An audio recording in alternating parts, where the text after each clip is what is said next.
ቀረጥ ቀረጥ እንግዲህ በአብዛኞቻችን እናውቀዋለን። በቆላማ እና በወይና ደጋ አካባቢ እስከ 2900 በአብዛኛው እስከ 2500 ይሄ ማለት በቆላና በወይና ደጋ የሚበቅል እጽዋት ነው።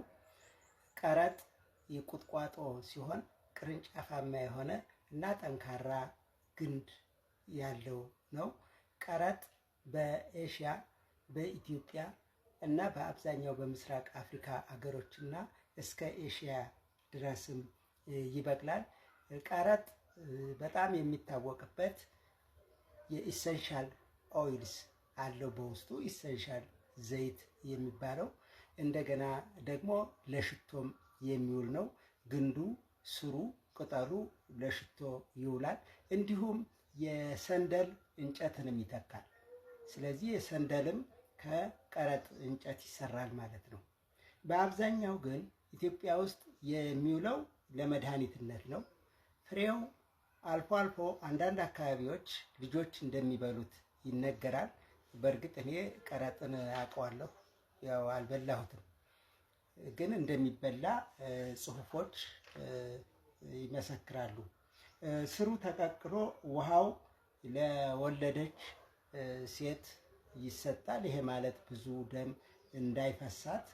ቅርፊቱ ተቀቅሎ ዝልግልጉ ከግንባር ላይ ኃይለኛ ራስ ምታት ላለባቸው ሰዎች ሲቀባ የራስ ምታት ያስታግሳል።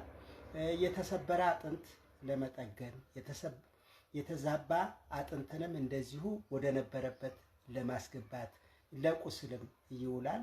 እንግዲህ የቅርፊቱ ጭማቂ ለአባለዘር በሽታ መከላከልን ይረዳል።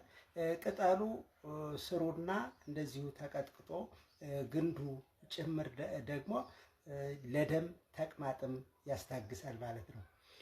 ስለዚህ ቀረጥ በርካታ ጥቅሞች ያሉት ሲሆን እንግዲህ ቅርፊቱ ተፈጭቶ ነው በአብዛኛው ለሽቶ የሚሆነው። ቆዳ ለማለስለስም ይረዳል። እንደገና ደግሞ ስሩ ደግሞ ቀይ ቀለም ይፈጥራል ማለት ነው። ቀይ ቀለም ለዳይኒንግ ይጠቅማል ማለት ነው።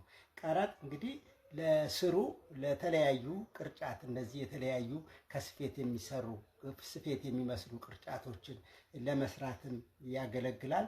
ጠንካራ በመሆኑ ደግሞ የቀረጥ ግንድ ለዘነዘና ይውላል።